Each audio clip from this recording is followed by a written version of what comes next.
The United Nations Secretary General Ban Ki-moon has called the flooding in Pakistan one of the worst crises he's ever seen.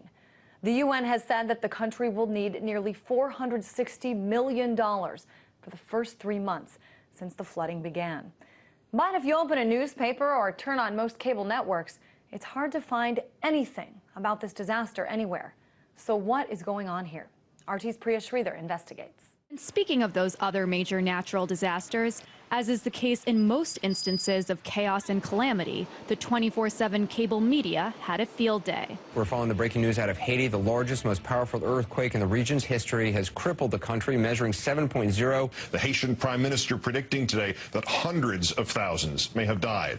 Food, water, and medicine, as we've been reporting over and over again, are starting to arrive in Haiti. But what about the flooding in Pakistan? Why didn't that seem to get the media's attention? How come there wasn't a celebrity telethon for Pakistani flood victims like there was for the victims of Haiti's earthquake? I think that a lot of it may have to do with the negative image of Pakistan, the country.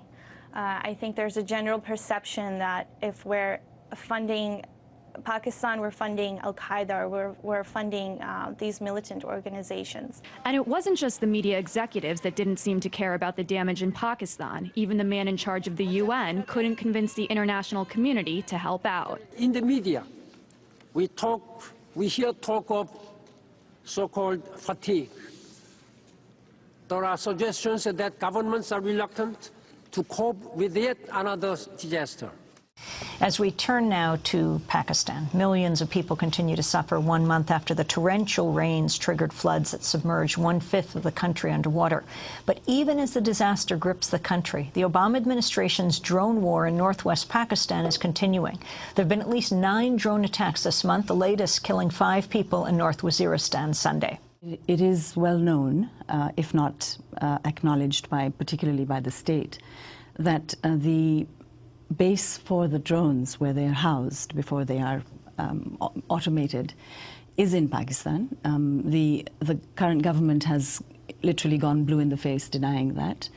But I just happened to stumble across a contractor, and that's not the Blackwater contractor, the contractor who built the base, who inadvertently actually spoke about it, but he was speaking about it in a different context, and that context was the fact that he was there at the time of the flooding, and this is the worst catastrophe to have hit any state since apparently biblical times.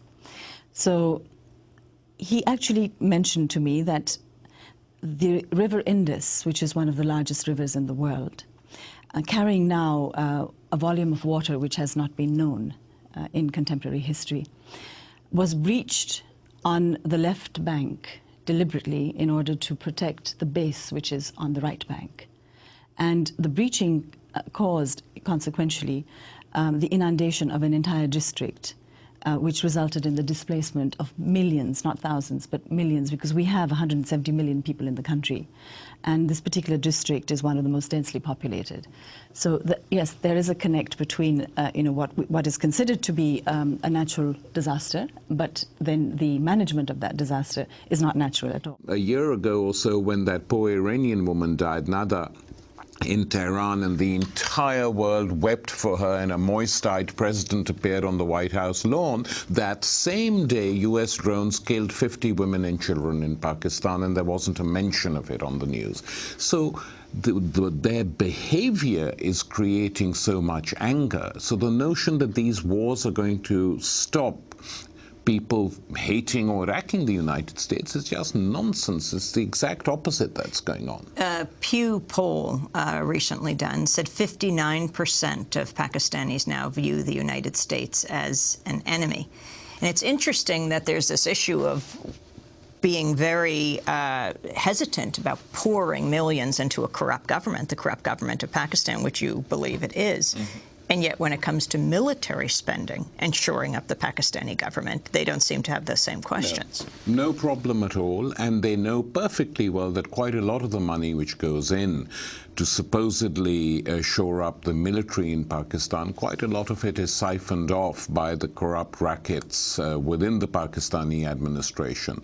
So that's fine, but they will not take any bold initiatives on helping ordinary people who's, I mean, it's the worst situation. I can't even begin to tell you. I've read now 6 detailed reports of what is happening to people in that country, and it's just totally depressing. You also have the situation inside Pakistan, as I was describing, the repeated stories of the U.S. diverting water from a base so that it wouldn't flood it. True for Pakistani elite as well. The Agence France-Presse is reporting many people suspect powerful Pakistanis are able to manipulate the flow of water by influencing which levees were breached. Outrage has been especially pronounced in Sindh, where hundreds of thousands of people watch floods swamp their fields, destroy their homes as the lands of a federal minister on the opposite side of the Indus remain dry. This is absolutely true. And this is creating such anger that you have television talk show hosts on some of Pakistan's private channels publicly calling for revolution. I mean, I was amazed to hear a television chat show host saying, what we need is something like the French Revolution, he said, to wipe out all these people who've been oppressing our poor and who live in a bubble, who are unaffected. It's the poor who are affected. So not only do they do little to help them, they've actually made their conditions worse by protecting themselves, protecting their privileges, and this is a government which is considered the most friendly government to the United States ever in Pakistani history. They do what the U.S. Embassy tells them to do. And Patterson, sitting in the giant U.S. Embassy in Islamabad, essentially meets politicians, behaves like a viceroy, gives Zardari. The United States and Pakistan repeatedly talk about their great friendship. The people of the two countries might not be buying it. Recent polls show that only 20% of Pakistanis have a favorable image of the United States. And it looks like that feeling of distrust might be mutual. These are interesting times, and the religious differences certainly may have played a role as well. People might feel less comfortable giving money, not knowing exactly how those funds will be channeled and how they will be spent. I think there's a lot of negative press about Pakistan, whether they're our friends or foes, and I think that has a lot to do with it. Sometimes when the chips are down, your so-called friends are nowhere to be found. Priya Sridhar, RT, Washington, D.C. The discussion of the flood response has been odd, and I wondered if either of you wanted to weigh in on it. This idea that because it hit somehow in the summer, that's why the response was slow? I don't think so. I think that there is the image they have created of Pakistan is a country on the verge of takeover by bearded loonies who are going to capture the nuclear facility and threaten God knows who. That's the image. Now you create that image non-stop, and the subsidiary is that there are no ordinary normal human beings there. Well, they are, and these guys, the religious extremists, are a tiny minority, as some of us have been pointing out for ages. And I think the wave of Islamophobia now in Europe and North America has reached such levels that it's difficult to find people to take this stuff seriously. I mean, the more reactionary elements say, so they're Muslims anyway, let them die. The others say, well, the government is corrupt. I mean, the government is corrupt story is true, by the way, which is why lots of Pakistanis, expatriate Pakistanis, aren't giving money to any government-sponsored